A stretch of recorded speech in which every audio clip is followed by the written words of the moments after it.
What's going on, guys? Welcome back to my channel. Today's video is another installment of the Never Seen It series. This is where I give you my thoughts and opinions about movies I've never seen before in my entire life. Do I love them? Do I hate them? But most importantly, do I recommend them to you? There's always the best of the batch and there's always the worst. Everything else kind of just falls in between. So really quickly, before I get into what I've been watching lately, if you happen to be brand new here at my channel, maybe you randomly stumbled upon me or YouTube recommended me to you, then hit the red subscribe down below as well as the like button, but most importantly, the small notification bell so you don't miss any videos like this in the future. So let's start off with the movie that surprisingly I love the most, and that is WALL-E. And I say surprisingly because I don't normally gravitate towards animation. If you've been watching my channel and my videos for a while, you already know this, but I picked up WALL-E on 4K Criterion because when this was announced, we all thought it was a joke. We were like, what? Criterion's doing Disney Pixar? What? And it was true and it was real. And I was like, you know what? Let me pick it up. It was a very last minute decision for me to pick up WALL-E. And I'm so happy that I did. Only Disney could make me care and almost cry about a little robot on Earth collecting garbage that I consider to be a cross between Short Circuit and E.T. I almost cried during this movie probably 10 times, and I know I'm not alone because my mom watched it with me as well, and she was almost crying too. I looked at her at one point and I said, am I gonna cry? And she said, I don't know. Just like that. We were literally almost in tears over this tiny little robot, but this film was just so heartwarming and so lovable. WALL-E as a character is just so lovable. WALL-E, you just want to love him so very much. Criterion did a fantastic 4K transfer with this, so if you have not picked this up yet, I do highly recommend that you do so, especially for the holiday season. I think there is like a 30% off Criterion sale right now, so you could pick it up for a discount. Obviously, the official Criterion sale, is over, but oh my gosh, I highly recommend that you get this. And this packaging is unbelievable. It's so great. It's more like a digibook. And you get a nice little booklet inside, just to let you guys know. But this one, I adored. I adored WALL-E. Who would have guessed it? This little robot captured my heart. Absolutely loved it. #1 favorite. But this next film, very close behind. And I almost said a tie, but I was like, you know what, WALL-E, just a little bit more. But second place, a very close second, goes to Catch Me If You Can with Leo, Tom Hanks, and directed by Steven Spielberg. So this is based on true events. If you have not known that, if you did not know that already, there we go. Based on true events of, I believe his name is Frank, played by Leo, going around taking on different identities as a pilot, as a doctor, and he's like 18 years old and he's doing all of these different things, and Tom Hanks is trying to catch him every which way, and Leo just keeps evading him every single time. This movie has twists and turns. It's up and down. It is a ride. Let me tell you, this is a movie ride, and I enjoyed every second of being on the ride. I mean, Leo is always wonderful in anything that he does. Tom Hanks, really enjoyed his performance with this one, and I enjoyed this one as far as a Steven Spielberg movie. I thought he directed this very nicely and very well, so Catch Me If You Can. This is just the Blu-ray Steelbook. Not a 4K announcement as of yet. Not sure if it's going to come around, but you never know. But this Steelbook I picked up for what, $14.99? So reasonable and a fantastic movie. So love this one as well. Now going into some biopics, because November was biopic watching month for me, and towards the end of November I was catching up on last minute biopics. So we have Snowden. This is the true story of Edward Snowden, directed by Oliver Stone. Now, Edward Snowden, if you are unaware, he was working for the government, CIA, things like that, and he uncovered that the government was kind of eavesdropping on us just a little bit. and he blew the whistle on this information, and he told several news sources, and they blew this story wide open. So that is what he's known for. And I gotta be honest, I didn't know how I was gonna feel about this movie. I picked it up because it was very cheap. It was like $3 or $5 at Big Lots. I said, you know what, I'll grab it. But I wasn't really anxious to watch it. I was kind of like pushing it back and pushing it back. And I said, you know what, let me watch this one for Biopic Month, and highly enjoyed it. I enjoyed it a lot more than I thought I was going to, pretty much based on the education, because this informed me. And I love when movies can drop information on my brain and let me know things. And I do remember hearing about this case, but I never knew the full aspect of what was going on, or I didn't pay attention to any of that back in the day. So this was very informative for me. Joseph Gordon-Levitt's performance, there we go, I always mess up his name, astounding. I thought he did an amazing job in this movie, and I feel like his performance is extremely underrated. No one ever talks about him in this film, and I thought he was really good. Oliver Stone, great directing job with this film. He kept the pace up. It never lagged. It didn't get boring to me, so that's always a plus, because movies like this tend to put me to sleep, but I was invested in what was going on. So Snowden, I enjoyed it. I recommend, if you can find it cheap enough, definitely pick it up. All right, another fantastic biopic by my man Scorsese, and that is The Aviator. Oh my gosh, Leo. Can we talk about Leo in this movie? My gosh, portraying Howard Hughes in this 3-hour-long saga. Now, we all know Scorsese loves his long movies, okay? And this is 3 hours, but you kind of feel it just a little bit, but then it kind of gets back on track, and you're more invested in what's going on with Leo's character as Howard Hughes. Howard Hughes had extreme OCD, and it just got very out of control at one point. When he's locked himself in the room with the long hair and the long nails, he's all naked at one point. I mean, that was a bonus, seeing Leo's butt. I mean, that was entertaining for me right there. But Leonardo DiCaprio just proves his skill as an actor every single time. He was so amazing in this movie. But even more amazing, Cate Blanchett as Katharine Hepburn. She won her supporting actress Oscar for this film. So deserved it. She got Katharine Hepburn's, it's not an accent, but the way Katharine Hepburn spoke was a very specific way. And Cate Blanchett, she nailed it, absolutely. At some points, it was even very difficult to understand her, and that's where closed captioning really came in handy. So this was a great movie to watch, and I highly recommend that you watch this one as well. Leo and Scorsese have this great director-actor partnership, and I just want more movies with them together because I just think it's fantastic. So definitely watch The Aviator. Okay, now let's get into a little bit of Thanksgiving, shall we? With Blood Rage. This normally isn't the go-to Thanksgiving film by any means. I watched this, when did I watch? Not on Thanksgiving. I think I watched it like the day after. Or did I watch it on I'm not sure. I can't remember.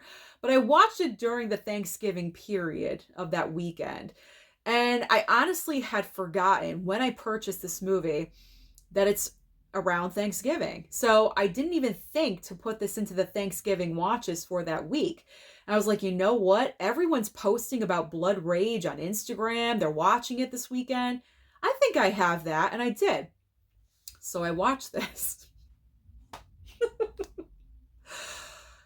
Oh, Arrow and your cheesy horror movies. You know what? At this point, you just have to embrace it and accept it for what it is.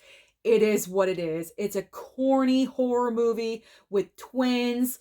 One's good, one's bad. The one that's bad framed the good one, for a murder when they were younger, and the good one goes to a psychiatric facility for 10 years, and the crazy one is free. It's one of those movies of like mistaken identity, and like Thanksgiving dinners randomly thrown in there. I mean, it's fun.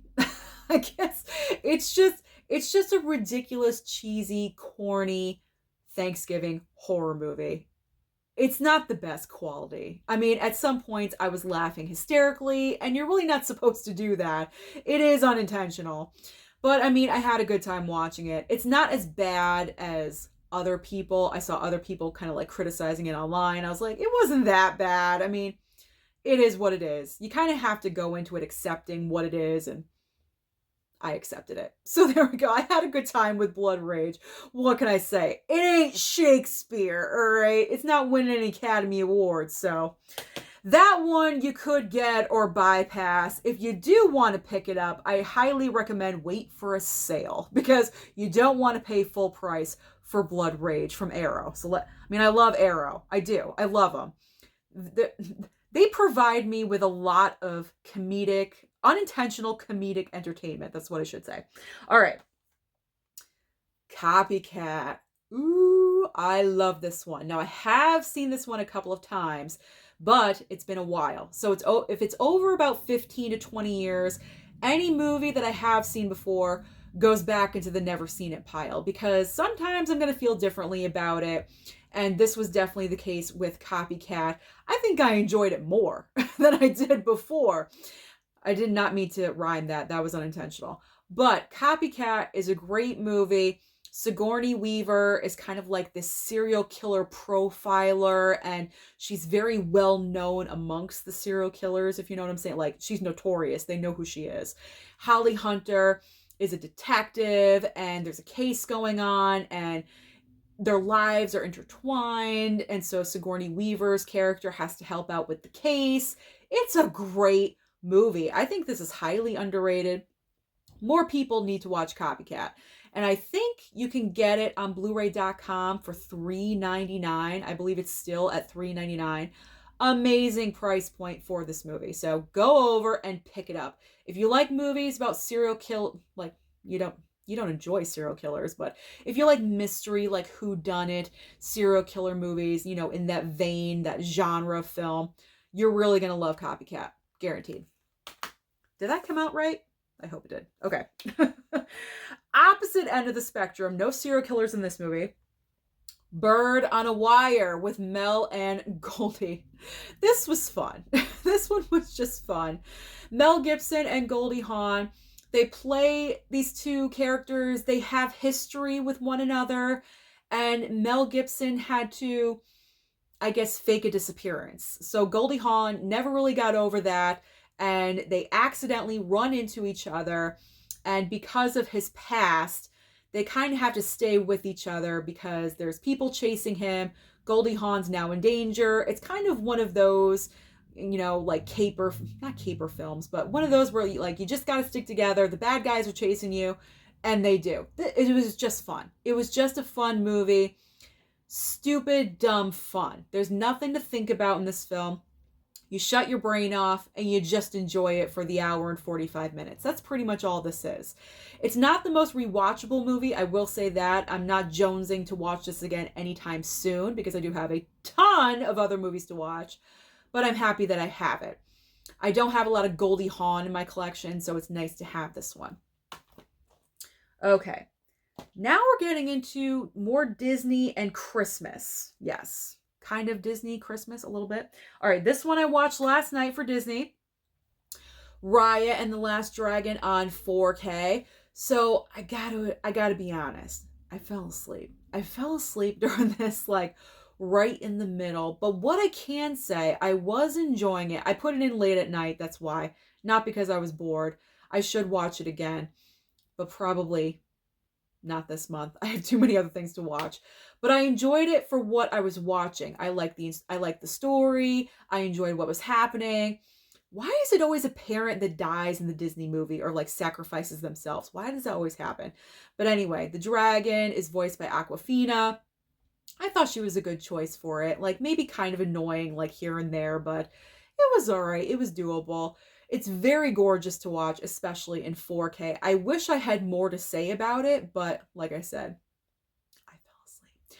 But I enjoyed it for what it was, and I will rewatch this again. I just don't have time right now. All right, Christmas. Let's get into some Christmas titles. Surviving Christmas with Ben Affleck, James Gandolfini, Catherine O'Hara, and Christina Applegate. Woo! Everyone in the cast. So I had a great time with this one, surprisingly enough. I will say Ben Affleck's character is so annoying in this movie. Like right in the beginning, the way he was acting, I wasn't really necessarily sure if I wanted to continue watching the movie because of how annoying the character was. But I was like, you know what? Let's just go with it.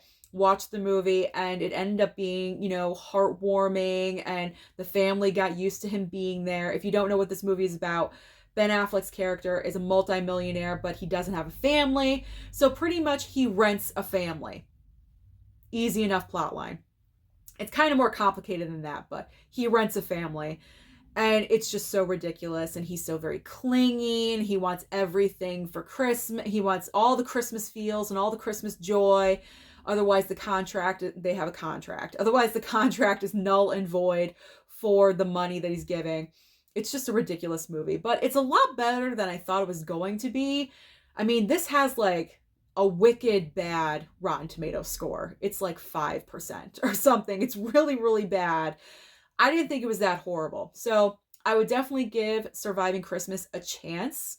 I'm not sure if it's available on streaming anywhere, but if you can find this on a sale, go ahead and pick it up. Then I went with The Shop Around the Corner, a nice old-timey black and white film. At first, I was like, where's the Christmas in this? Because I'd say about the first 45 minutes, it's really not Christmas at all. But then you get into the Christmas holiday and you see Christmas trees and it is there. It's not an obvious Christmas movie, but it definitely does have Christmas elements to the film, which makes it a Christmas movie. So I will let it pass. I guess it's a Christmas film. But I really enjoyed this one. Black and white movies like this are like comfort, kind of like you snuggle in your blanket and you're just watching this great movie and you're just having a great time with it. And Jimmy Stewart is fantastic in this film. And it's about a case of like these two workers in the shop and they're bickering and they hate each other. But on the other side of the coin, they're writing love letters to each other. They don't know that they're writing letters to each other that they hate. So it's kind of like mistaken identity, but not, just a little bit. I actually saw the remake of this film with Judy Garland this past summer, or in September, I believe. I think it's In the Good Summertime, something like that. Something to do with summertime, but it is the remake with Judy Garland, and I really adored that one too, so I enjoyed watching The Shop Around the Corner. I'm not sure if it's going to be in every Christmas holiday watching, I'm not sure if I'm going to watch it every single year for Christmas, but we'll see. I don't know. But I had a good time with it. It was good. Okay. Christmas with the Kranks. I picked this up when it finally dropped in price to like, what, $12? Something like that. It started off over 20. And I was like, there's no way I'm paying over $20 for that movie. Because I'd heard mixed things about this film.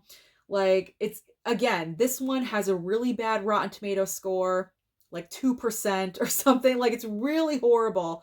It's not that bad. I don't know why it has such a bad Rotten Tomatoes score, but like I always say, never listen to the critics and always watch for yourself, because I enjoyed this movie. I mean, don't get me wrong, there's some elements here and there about the film. I will say Jamie Lee Curtis's character, the way she portrays her sometimes really irked me. I'm like, she's getting on my nerves just a little bit, the way she's acting and portraying the character. I don't know. And there were some points, I think the movie went a little bit too long. I felt like it could have, how long is this? I'm trying to find 98 minutes. Okay, so maybe 8 minutes over. So they could have cut off about 10 minutes from the movie, because I think they were dragging on the first half of them, preparing to go on their vacation just a little bit more than they should have. They should have focused more on getting things ready for Christmas with the daughter coming home. But that's just like a technical thing. But like overall, I mean, I enjoyed the movie for what it was. I thought it was a great concept. Like they think they're going to go on a trip. Their daughter's not coming home for Christmas. And then she calls last minute. Oh, I'm coming home with my new fiance. And they don't have anything for Christmas. So they have to get their neighbors help, finding a Christmas tree, decorations, everything, get everything ready for Christmas in like less than 24 hours. I thought it was a fun, cute idea. So I had a good time with this movie. I enjoyed watching it. I recommend, especially if you can get it for like $10. Why not? Pick it up. Pick it up, pick it up. I can't say you won't regret it, but I mean, I can't guarantee anything, but I thought it was a fun movie to watch. Okay. Next up, Mars Attacks, directed by Tim Burton with an all-star cast. You got Jack Nicholson in here, Glenn Close, Michael J. Fox, Sarah Jessica Parker, Pierce Brosnan, Natalie Portman's in here. Pretty much every actor in Hollywood is in this movie. This is just dumb, stupid fun. This is the definition of fun. It's like aliens coming down to Earth just to slaughter us all. That's it. That's all they want to do. That's what their plan is. We're trying to make communication with them. We're trying to figure out how to, bridge the gap or whatever they're trying to do with this movie. The aliens, nope. They just want to slaughter us to pieces. So it's fun. It's just a fun movie. Tim Burton, I mean, that's pretty much what he does. He does fun stuff. So this is a great watch. It's just stupid. It's just dumb, stupid fun. So watch Mars Attacks. Not necessarily buy it. If you could stream it anywhere, probably, stream it. But I had fun with it. It was a good time. It was a good time. And last but not least in my pile, you know what that means. It's the worst. It's the worst of the batch. But I'm not going to say this movie is the worst. And I'm not going to throw it either. Because Sleep got me yet again. Sleep got me. Get On Up with Chadwick Boseman. Okay, so this is the let me say that again. This is the biopic, there we go, of James Brown, portrayed by Chadwick Boseman, who is always amazing in everything, and definitely the highlight of this movie. But I fell asleep very early on, extremely early on. I'm not sure if that was a factor because I was bored or if I was tired, but I don't know. Right when I put this movie in, it wasn't fully grabbing my attention, and I think it's because the way this movie was directed, it was kind of going out of sequence. It's like we start when he is an adult and we're going back in time. It's like we're flashbacking like way too much, and it's kind of all over the place. I don't know. The way this film is directed, I don't think is for me. It's definitely not my preference and what I like to see in a biopic. I like to see things like sequential, things in order from when you're young, growing. I don't know. There's just something about the direction of this film I didn't like.